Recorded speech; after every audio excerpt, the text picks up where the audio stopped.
Itu bukan berbicara bagaimana supaya kita menyebarkan agama Kristen, bukan.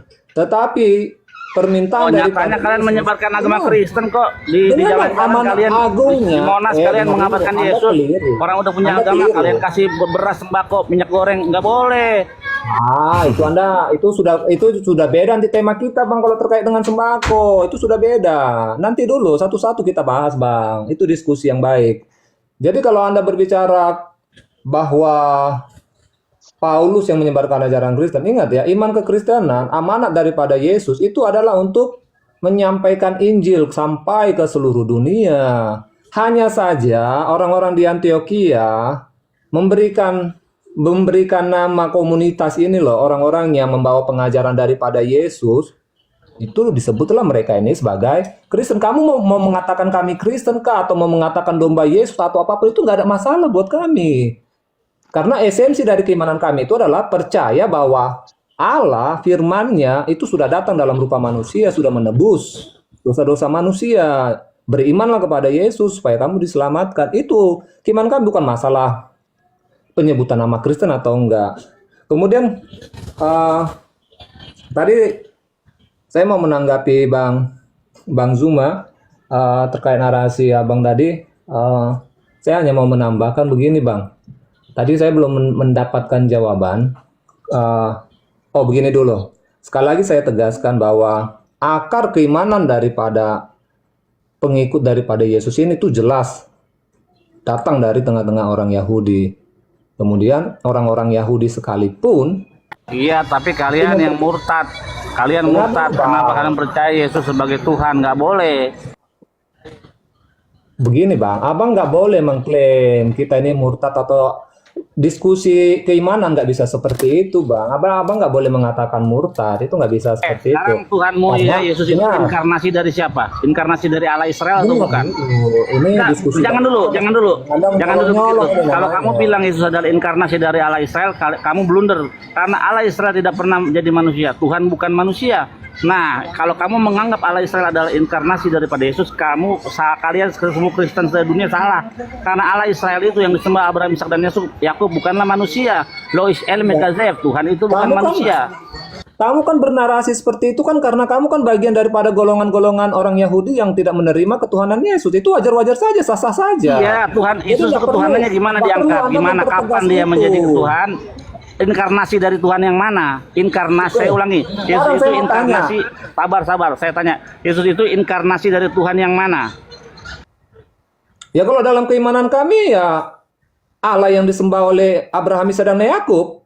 Nah, Firman-Nya. ini yang nggak masuk. Firman-Nya Ini yang yang nggak datang masuk menjadi akal. manusia. Karena di dalam Taurat dikatakan Lois El Mekazev, Tuhan itu bukan manusia. Ini nggak masuk akal. Nggak masuk dengan Allah Israel. Nggak masuk memang sama sekali. benar. Itulah sebabnya Ya. saya berani mengatakan demikian. Karena Tuhan yang kalian sembah itu tidak sama dengan Tuhan Israel. Ya memang benar Tuhan itu bukan manusia. Siapa yang bilang Tuhan itu manusia? Tetapi dengan kedatangan Lanjut lagi, Yesus Zuma. firman dan dia adalah Tuhan. Kamu karena nggak paham konsep daripada bagaimana iman kekristenan mengakui bahwa firman daripada Allah itu sudah datang menjadi manusia. Kamu nggak paham konsep itu. Tapi bukankah iman keyahudian juga mengakui bahwa Mesias suatu saat akan datang? Benar tidak? Hanya saja yang menjadi permasalahannya dengan Tuhan, jangan ke Mesias, kamu pasti blunder ya. Kamu tahu nggak? Kalau kamu bisa kasih tahu kepada saya akan bawa semua orang Israel menyembah Yesus saat ini juga. Tunjukkan di Bukan, dalam benar nggak? kitab. Jawab Sabar dulu. dulu, sabar. Benar Kamu tidak? ngomong Mesias. Yahudi- Kamu ngomong Mesias. benar nggak? Yahudi Tunjukkan di dalam menimani tanah. Tunjukkan dalam perjanjian dan lama menantikan bahwa Mesias. Benar nggak? Itu bahwa dulu ada nama jawab. Yesus. Tunjukkan di dalam tanah bahwa nanti akan ada raja yang namanya Yesus. Tunjukkan. Sekarang saya juga nyembah Yesus nih. Kalau ada Yeshua akan datang menjadi raja, tunjukkan. Nanti saya akan kasih tahu kepada kamu identitas nama sang Mesias dengan jelas, tidak pakai perumpamaan. Ada namanya. Nggak usah kamu menawar-nawari. Kalau saya bisa nunjukkan kamu akan menjadi Kristen. Lagian juga kalau kamu nggak dipilih, kau akan tetap bersesat. Jadi nggak usah lah Udah, kamu tunjukkan kepada saya bahwa Mesias itu Yesus menurut kitab perjanjian lama. Jangan kayak gitu, jangan kayak gitu. Kan kamu mengklaim Mesias. Yang tahu Mesias orang Yahudi. Kenapa dari kitab Kejadian? Tongkat kerajaan tidak akan lepas dari Yehuda sampai Siloh itu datang. Ya, oke. Sekarang tunjukin di dalam tanah atau perjanjian lama nama raja yang akan datang atau Mesias itu namanya Yeshua atau Yesus. Silakan. Nanti saya akan kasih tahu nama Mesias yang sebenarnya tertulis dalam nubuatan dan namanya. Silakan. Sampai sebelum penggenapan daripada nubuatan, memang tidak ada tertulis dalam kitab Taurat nama Yesus itu tadi. Oke, sekarang saya kasih Immanuel, Tuhan beserta kita. Ya, berarti tidak ada nama Yesus tertulis ya. Berarti tidak ada nama dengar, Yesus itu setelah akan mau kelahiran baru malaikat. Iya, artinya Yesus tidak ada di dalam Yesus. Iya. Kamu harus akui bahwa Yesus tidak ada dinubuatkan, namanya tertulis di dalam kitab perjanjian lama, betul? Bukan Yesus tidak ada dinubuatkan. Nama kata Yesusnya tidak ada dituliskan ya karena memang Oke. Terima kasih atas pengakuannya bahwa tidak ada Yesus tertulis di dalam perjanjian lama namanya. Sekarang saya akan kasih tahu kepada kamu sang Mesias, sang yang Raja tidak yang ada datang. tertulis kan. Gini Bang, pertanyaanmu nggak ada faedahnya hanya karena kamu bertanya yang tidak ada tertulis.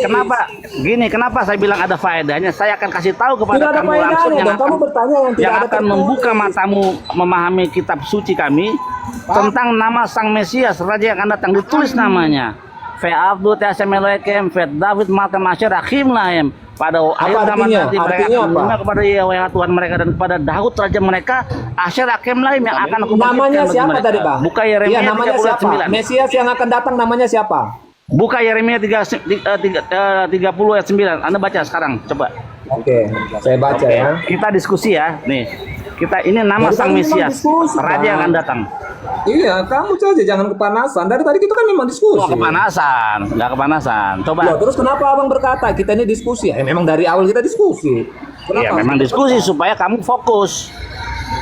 Kan memang Ya, tadi buka. Ya, sabar, udah. Dengan narasi abang kita diskusi. Panas kan? Kita tadi Udah baca aja dulu. Kan? Yeremia 30 ayat 9. Identitas sang raja yang akan datang. Silakan. Apakah Yesus?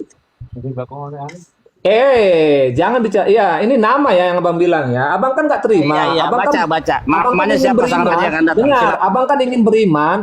Harusnya ada kata Yesus tertulis pada nubuatan kan kira-kira seperti itu. Oke, sekarang makanya saya tanya. Kalian juga kan sedang menantikan Mesias. Siapa namanya? Iya, baca itu dulu. Yeremia 30 ayat 9. Baca. Yeremia 30 ayat yang keras. 9. Oke, saya baca ya. Mereka akan mengabdi kepada Tuhan Allah mereka dan kepada Daud raja mereka yang akan kubangkitkan bagi mereka. Mana namanya? Namanya Daud. Sang raja akan datang yang akan aku bangkitkan bagi mereka, bukan Yesus, tapi Daud. Bang, nama sang kemana? Saya baca sekali lagi ya. Silakan, saya sudah kelar. Anda sudah finish bahwa saya Mesias dengar. Raja Mereka itu bukan Yesus tapi Daud. Tuhan. Saya sudah finish.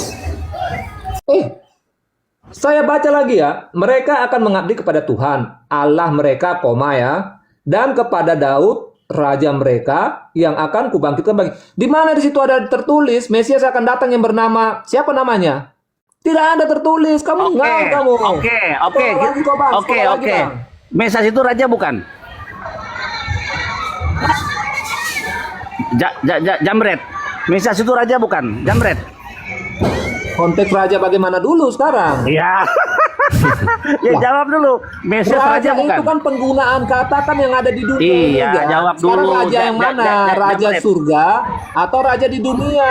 Kalau kita mengenal kata raja itu adalah raja yang ada di dunia nih. Ada kerajaannya, ada pasukannya. Iya. Ada Yesus pernah jadi raja nggak di dunia ini? Raja mana yang Anda paham? Iya. Yesus pernah jadi raja nggak di dunia ini? Bagaimana? Yesus pernah jadi raja nggak di dunia ini?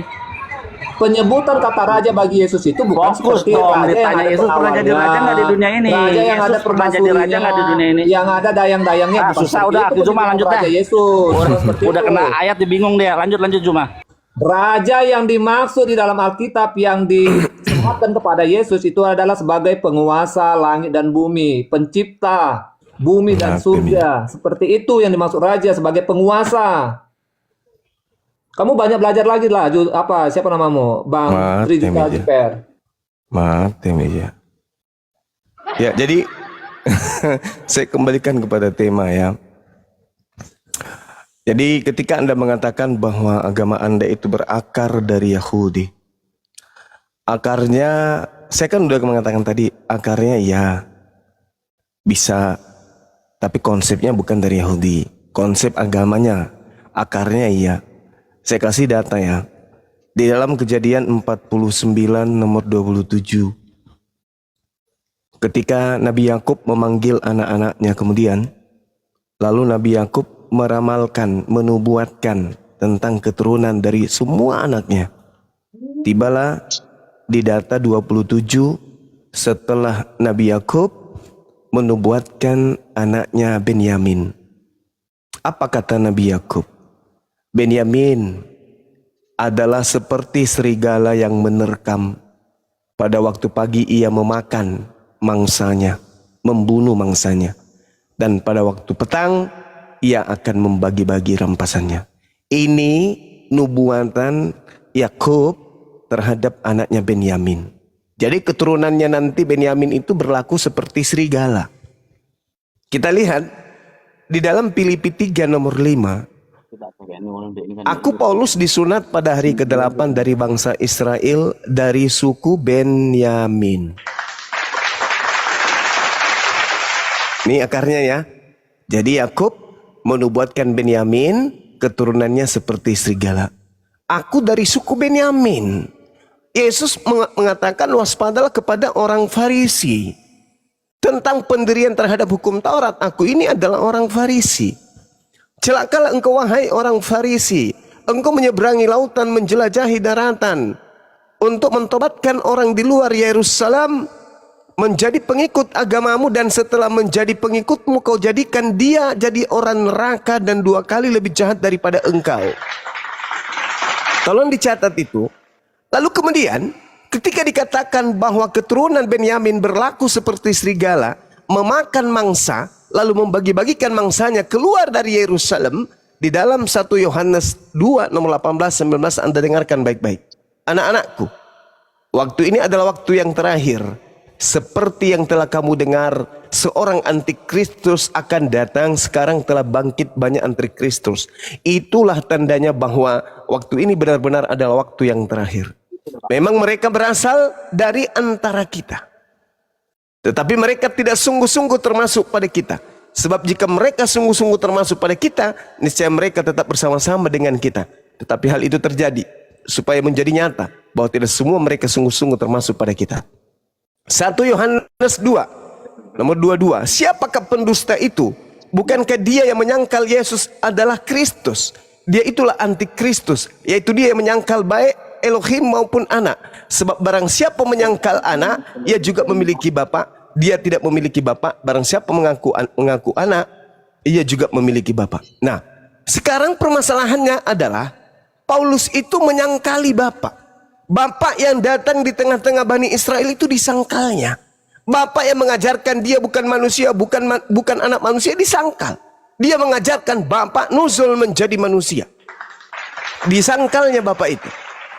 Artinya bahwa ketika Anda mengatakan Anda berasal dari akar Yudaism, silakan aja. Karena memang harus ada yang duduk sebagai penggenapan atas keturunan Benyamin yang berlaku seperti serigala. Anda lihat di dalam Matius 7. Apa kata Yesus di sana? Waspadalah kepada nabi-nabi palsu yang datang kepadamu, yang menyamar seperti domba, tetapi sesungguhnya mereka adalah serigala buas. Siapa tadi yang serigala? Benyamin. Siapa yang mengaku dari keturunan serigala? Paulus. Artinya kalau kita mau mentafsirkan bebas, Matius 7 nomor 15 adalah waspadalah kepada Paulus yang datang kepadamu, yang menyamar seperti domba, tetapi sesungguhnya dia adalah keturunan Benyamin, yaitu serigala yang buas. Ini kalau kita mentafsirkan bebas. Tetapi sebebas-bebasnya saya mentafsirkan, itu dibenarkan pada poin perikop Matius 7 nomor 15 sampai nomor 23. Dari buahnya nabi palsu ini bisa kamu lihat. Apa buahnya? 1, memanggil aku Tuhan. 2, bernubuat pakai nama Yesus. 3, bermujizat pakai nama Yesus. 4, mengusir setan pakai nama Yesus. 4 buah dari nabi palsu yang adalah serigala ini, keempat-empatnya ada pada pengikut Paulus. Saya katakan saya tafsir bebas yang tadi, tetapi tafsir bebas saya itu ternyata kena pada endingnya. Apa itu? Nabi palsu yang adalah serigala, itu pengikutnya memanggil Yesus Tuhan, bernubuat, mengusir setan, bermujizat pakai nama Yesus. Dan pengikut itu semuanya tersimpul di dalam Kristen. Kira-kira Anda mau kemana ini? Karena di dalam kisah para Rasul 21 nomor 15 sampai nomor 26, di situ jelas-jelas Paulus bertaubat dari mengajarkan agama Kristen. Anda baca, Anda dalami kisah para Rasul 21 nomor 15 sampai nomor 26. Paulus bertobat dari mengajarkan agama Kristen. Demikian. Ada itu. Ada akhi. Ada akhi. Di rumah. Ada akhi, ada. Waduh, kok bisa bertobat dia ya? Bagus juga. Ya. Lanjut coba. Bahkan Paulus di situ akhi diajarkan gantian. apa? Diperintahkan untuk korban seperti yang dilakukan oleh Nabi Musa alaihissalam. Oke, gantian ya. Ya, silakan. Oke. Saya hanya catat ini yang tadi yang pertama ini Filipi. Jadi Filipi 3 ayat 5 tadi ini dikatakan bahwa mulai dari ayat 4 lah, karena ini kan sambungan. Sekalipun aku juga ada alasan untuk menaruh percaya pada hal-hal lahiriah. Ini ya di garis bawah ini, hal-hal lahiriah. Jika ada orang lain menyangka dapat menaruh percaya pada hal-hal lahiriah, aku lebih lagi. Disunat pada hari ke-8 dari bangsa Israel dari suku Benyamin, orang Ibrani asli, tentang pendirian terhadap Taurat. Aku orang Farisi. Ya, di sini Paulus itu dia menjelaskan bahwa kepada jemaat yang ada di Filipi bahwa iman yang benar itu bukan lagi berbicara pada hal-hal yang lahiriah. Iman kepada Yesus Kristus bukan lagi berbicara kepada terkait dengan sunat ini. Makanya dia tegaskan, aku sendiri pun dulu waktu menjadi orang Farisi, aku lebih lagi pada hari ke-8 pun aku disunat. Jadi di sini pengajaran daripada Paulus ini dia mau menyampaikan bahwa setelah dimerdekakan oleh Yesus dalam kematiannya kayu salib, penghapusan dosa, kebenaran itu bukan lagi pada hal-hal yang lahiriah, tetapi pada hal-hal yang rohani. Makanya sunat tidak lagi berlaku, bukan lagi menanggalkan pada bagian-bagian yang lahiriah, bagian tubuh, kulit apa namanya, kulit katan apa itu namanya, bukan bagi pada itu lagi sunat itu, tetapi pada menanggalkan dari segala perbuatan-perbuatan dosa, perkataan-perkataan yang kotor, itu yang ditanggalkan pada hal-hal rohani sekarang sifatnya keselamatan itu. Terkait dengan puasa dan yang lainnya, itu kan hal-hal lahiriah. Tapi boleh nggak disunat? Ya silakan saja kalau mau disunat, nggak ada juga hukum yang menyatakan itu salah juga. Boleh nggak berpuasa ya? Silakan saja selama itu semua kaitannya pada hal-hal yang rohani. Kemudian saya mau fokus pada akar keimanan. Ini sekalian juga mau menanggapi Juta Jiper. Karena tadi belum tuntas sebenarnya. Jadi kamu juga kan Juta Jiper, kamu kan sudah mengakui kan bahwa iman keyahudian itu adalah penantian juga kepada Mesias. Hanya saja kalian tidak menerima bahwa Mesias yang dijanjikan Allah itu adalah Yesus Kristus. Kalian kan tidak menerima itu. Nanti ya kamu kan? sama saya soal Mesias. Ini masalah sama Zuma ini belum kelar. Itu dulu. Jangan kemana-mana. Kamu mau kabur-kaburan ini. Lanjut. Kok kabur-kaburan? Saya kan bukan kabur-kaburan. Saya bertanggung jawab untuk menjawab narasi abang berdua, Bang Zuma sama Bang Juta Jiper. Oke, sekarang mari kita fokus terkait karena dari awal Bang Zuma dia berupaya untuk Akar Yahudi, akarnya dari sana, dari Benyamin. Tapi konsepnya itu bukan dari Yahudi. Iya, Mana ada sekarang Yahudi kan- menghilangkan hukum Iya. Tuhan? Lucu. Iya, Nggak oke, ada Bang. itu. Ya, berarti abang kan sudah mengakui ya. Tadi narasi abang awal, narasi pertama kali abang masuk, abang menolak bahwa keimanan Kristen itu tidak berakar dari Yahudi. Sekarang abang menerima ya, akarnya iya, tetapi konsepnya yang tidak. Itu terserah bagaimana kita untuk memahami iman kekristenan itu ya, apakah konsepnya juga dari Yahudi atau tidak. Tetapi kalau menurut aku konsepnya ya jelas, karena konsep Mesias itu juga ada pada Yahudi dan memang itu datang dari Yahudi, hanya saja Mereka percaya bahwa Mesias itu belum datang. Letaknya di situ yang menjadi permasalahan iman Kristen dengan Yahudi. Kekristenan mengakui Mesias itu sudah datang di dalam Yesus, tetapi Yahudi belum mengakui untuk itu. Karena apa? Ciri-cirinya Mesias itu yang bagi mereka itu bahwa yang datang itu nanti akan adalah seorang raja. Enggak, Tapi jangan dalam ke iman- situ. Ya, Jangan itulah ke situ, maksud saya, Bang. Bang. Ini kita berbicara Jangan ke mengenai situ konsep. kabur-kaburan. Fokus Bukan yang tadi. kaburan, saya Konsep jawab dulu, sekaligus. konsep. Konsep Mesias mah udah pasti gagal. Mesias Yesus tadi kan gagal, dia nggak membebaskan Israel. Udah lanjut konsep fokus. Justru kau yang gagal, Bang. Kau suruh saya buka kitab Yeremia, di situ ada namanya. Kau bicara Nabi Daud. Nabi Daud saja pun, kalau kamu percaya namanya Daud, ya berarti Kayak kamu belum dodol yang menantikan akan Mesias aku dong. bangkitkan bagi mereka. Makanya bukan Yesus yang Disebut di situ dibangkitkan. Daud. Nah, berarti Mesias itu Daud, begitu. Saya tanya dulu, Mesias itu Daud.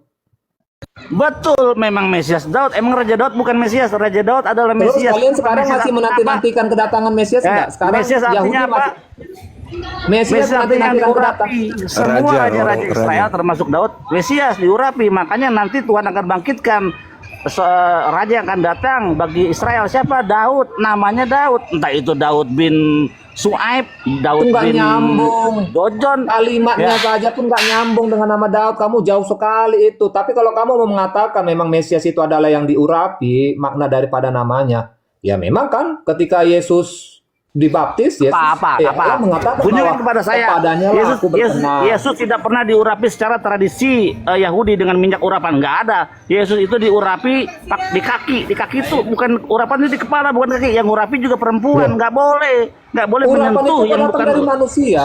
pasangannya. Harusnya, Bang, urapan itu harusnya datangnya dari Allah. Kalau berbicara Mesias, bukan datang dari manusia. Iya Levelnya mana kan- nggak bisa begitu Lah. namanya pengurapan Mesias itu kan pakai minyak derajatnya lebih urapan. tinggi. Nggak ada. Dengar, Nggak ada. Mesias itu derajatnya posisinya lebih tinggi. Masa yang mengurapi yang lebih rendah? Ya bukan seperti itu dong konsepnya. Bagaimana sih Anda? Belajar lagi dulu banyak Bang. Jadi yang mengurapi Yesus Tuhannya Yesus gitu. Ya, Yohanes harusnya dong. ya Allah. Ya harusnya Allah dong yang mengurapi Mesias itu Yang datang. mengurapi Tuhannya Yesus. Lah. Anda bangga Jadi gini, mengurapi. saudara Arul, begini, berbicara mengenai Mesias kan sudah beda tuh ya. Teman kita Yahudi Mesiasnya adalah Daud, tertulis dalam Yeremia 39. Sedangkan Ada tuh Bang, tidak ada. Ayo kita baca ulang yuk. Mana tidak ada penjelasan di Yeremia tadi. Itu merujuk kepada Daud, ngawur sekali. Tadi dan Yeremia Daud berapa? raja mereka yang akan kubangkitkan bagi mereka. Ayo, Itu disebut Tidak ada begitu, Bang. disebut di situ Mesias, Bang. Ada disebut di situ Mesias. Itu konteksnya berbeda sekali kalimatnya. Kepada Daud raja mereka yang akan kubangkitkan bagi mereka. Daud itu Mesias. Daud itu Mesias, Bang. Jadi itu haknya orang punya kitab. Jangan kamu ganggu-ganggu. Itu haknya mereka. Sekarang permasalahannya adalah ketika berbicara mengenai Mesias. Bang, izin tunggu. Bang Juma saya potong. Enggak, boleh dong saya menanggapi dan menolak itu. Karena dia sendiri kan Itu menolak. kitabnya orang dan itu adalah Mesiasnya orang Yahudi. Anda Berarti- siapa rupanya? Oke, sekarang saya kembalikan. Berarti kalian juga nggak boleh dong menolak kalau Anda Mesias siapa itu adalah rupanya? Yesus. Itu kan kitab kami di Perjanjian Baru. Iya, Anda iya, siapa memang rupanya? betul. Tidak ada orang yang menolak. Itu Mesias. Lah kenapa dia menolak? Kenapa dia tadi menolak? Itu imannya bukan orang Yahudi kau paksa merimani kepada Ya, agama aku pun Kristen. juga itu Gimana iman ceritanya? saya Kristen. Kenapa? Masalahnya paksa yang saya? punya kitab Yeremia ini siapa? Ya orang Yahudi. Makanya berarti yang paham tentang itu adalah yang benar. punya kitab. Ente siapa Sekarang kita rupanya? adil ya. Oke, saya nggak akan menolak itu. Tetapi kamu pun juga Juta Jiper, kamu nggak boleh menolak bahwa Mesias yang dijanjikan itu adalah Yesus. Itu kan kitab Perjanjian Baru. Kitab dari para murid. Loh, kok kamu ketawa? Iya dong, nggak boleh pakai standar ganda Makanya begitu. adanya bukti di dalam tanah PL nama sang raja yang akan datang. Ada nggak Yesus? Nggak ada, karena Yesus tidak pernah jadi raja di dunia maupun di surga, tidak akan. Kamu juga nggak kena juga ayat Yeremia itu kok. Itu bukan berbicara tentang Mesias. Ngawur kamu, nggak ada ditulis juga Mesias. Ngawur kamu. Mimpi apa kamu sampai bawa-bawa Daud di Yeremia? Nggak nyambung. Terserah kamu mau menjadikan Lah Mesias itu Daud. imannya orang Tapi gimana nggak- dong? Iya. Lah Mana kan sih nggak ada orang kata Mesiasnya. Kan nggak ada kata Mesiasnya. Kecuali Daud kalau itu kata tertulis, Mesias. Inilah Daud Mesias itu yang bernama Daud. Nah itu baru. Ini nggak ada kata Mesias kok malah kamu cocok-cocokkan. Ya Itu namanya ilmu ampun. cocok-cocokan. Mesias itu apa dulu? Kutanya dulu. Mesias itu apa? Mesias kan yang dijanjikan kan sebagai juru Mazmur selamat. 1850, Mazmur 89 nomor 49 sampai 50, Mazmur 132 nomor 10 dan ayat 17 jelas disebut Daud sebagai Mesias. Nah, sekarang kamu mau apa? Itu kan dalam penafsiran kalian. Kacau. Itu kan dalam Mantap, penafsiran Zuma. kalian. Oh, Aku mau jawab dulu. Itu Aku jelas mau jawab. itu Mesias, Mesias yang diutus oleh Allah kepada Bani Israel. Itu dalilnya, pendukungnya Sama Bang jelas. Zuma. Nah, sekarang permasalahannya adalah akar Kristen dari Yahudi, yaitu dari Benyamin, Paulus, keturunan Paulus, dari keturunan Benyamin Paulus, menurut Paulus ya, menurut Paulus. Dan itu kita sudah baca tadi kan. Saya sudah menyampaikan bahwa keturunan Benyamin memang berlaku seperti serigala. Yesus minta kepada muridnya Bani Israel waspada kepada serigala. Dengan kata lain, waspada kepada Paulus. Dari buahnya ilmu bisa cocok melihat. logi. Itu kan ilmu cocok logimu. Loh, jadi siapa rupanya yang mengaku sebagai keturunan Benyamin yang mendirikan agama di luar Yahudi, nyebrang lautan, menjelajahi daratan selain Paulus? Itu siapa, Bang? Kita beberapa waktu yang lalu itu saja terus senjatamu, Bang. Karena Anda Itu tidak bisa salah menjawab kan? sambung itu. Anda Itu tidak salah bisa sambung menjawab. itu. Anda Bang tidak Zuma, bisa mana lebih menjawab Bang siapa yang meninggalkan Yerusalem menyeberangi lautan menjelajahi daratan, lalu kemudian cocok logi. dia adalah orang Bang Zuma. Farisi mendirikan agama Kristen. Itu siapa? Selain Paulus siapa? Siapa yang kemudian nabi pengikutnya selain Paulus memanggil Yesus Tuhan, bernubuat, mengusir setan, bermujizat selain Kristen? Siapa? Mana ayatnya? Ayo kita bahas ya. Matius 7 nomor 15 sampai nomor 22, 23. Oke, kita bahas itu ya. Kita bahas Silakan. itu ya. Silakan. Arul tanya dulu Bang Zuma, Arul. Izin Bunda moderator di sini ya. Bu Darni tolong sopan naik komal. Jangan menyela-nyela orang lagi ngomong. Pakai salam dulu. Memang nggak ada adab, nggak ada akhlak nih oten-oten. Silakan Bunda. Nah, jangan disamaratakan semua, Kak. Nanti kita Matius pakai 7. bahasa gitu juga. Kau Matius nanti 7. tersinggung. Matius 7 nomor 15 sampai nomor 23. Ini siapa ini? Siapa nabi palsu ini dan siapa Oke. dan apa nama pengikutnya? Silakan. Oke. Jadi kalau kita baca dari ayat ke-15 sampai ke-23 ini berbicara tentang hal pengajaran sesat atau nabi-nabi palsu ya toh? Yes, tanda-tandanya lengkap kan? Oke, sekarang saya baca. Bagus. Sekarang dengar, saya baca poin yang kalimat yang penting yang bisa yang bisa mewakili seluruh ayat ya. Di ayat ke-21. Silakan. Oke. Bukan setiap orang yang berseru kepadaku. Sekali lagi saya baca ya, bukan setiap orang yang berseru kepadaku Tuhan, Tuhan akan masuk dalam kerajaan surga. Nggak ada Bang? Bukan, ini Yesus langsung loh yang mengatakan ini, iya toh? Iya. Nanti pada akhir zaman Yesus langsung mengatakan, bukan setiap orang yang mengatakan Tuhan, Tuhan. Jadi bukan semua orang yang mengatakan Tuhan dia akan masuk ke dalam kerajaan surga. Berarti kan kesimpulannya sebagian dia akan masuk ke dalam neraka dan sebagian lagi masuk dalam kerajaan surga. Tapi ingat ya kalimatnya, harus dia mengatakan Tuhan, Tuhan kepada Yesus. Sebagian dia masuk ke surga, sebagian masuk ke neraka. Siapa yang masuk ke surga dan siapa yang masuk ke neraka? Kita baca ayat berikutnya. Melainkan dia yang melakukan kehendak Bapakku yang di surga. Jadi yang melakukan kehendak Bapa di surga, dengar. Itu poinnya itu di situ. Iya, kata awal Nah, dia sekarang harus menyebut pertanyaan- Tuhan. Dengar, pertanyaan gini, dia saudara. harus menyebut Tuhan kepada Sekarang Yesus, pertanyaannya, sabar. Itu hanya penipuan lain. Sudah, Sekarang penipuan lagi. Kalau abang sudah bernarasi gitu, ya sudahlah, kita akan lanjut dah. Sekarang pertanyaan saya, kehendak Bapa yang di surga, yang Yesus maksud ini adalah Elohim, itu perjanjian lama, kitab Tanakh, atau perjanjian baru, surat-surat Paulus in the gang? Jawab. Ayo. Bagaimana? Di situ dikatakan, melainkan dia yang melakukan kehendak Bapakku yang ada di langit. Pertanyaan saya, kehendak Bapak yang mengutus Yesus menjalankan perjanjian lama, atau kehendaknya Bapak atau yang Elohim yang disembah Yesus itu adalah perjanjian baru? Coba kau jawab. Pertanyaannya Kehendak Bapa Pak ada di Ustaz. kitab Tanakh atau kehendak Bapa ada di PB? Silakan. Mulai dari perjanjian lama, mulai dari Adam dan Hawa, di situ ada kehendak Allah. Sampai Yesus lahir pun, itu ada kehendak Allah. Hanya saja kehendak Allah itu langsung disampaikan langsung oleh Allah itu sendiri dalam Saya ulang, manusia. saya ulang.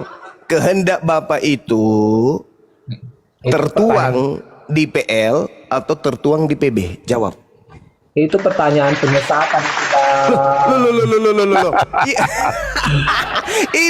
Ini entry poinnya adalah Abang bicara yang dengan melakukan anak kecil, sabar, itu sabar. boleh dia pilih. Kalau sama Sabar, anak kecil sabar. apa? Dia akan terjebak. Sabar. Kalau kayak kita ini nggak akan terjebak lah dengan pertanyaan begitu. Sabar dulu. Dikasih spesifik aja Ki, firman Tuhan itu Taurat atau perjanjian baru gitu aja. Itu dia.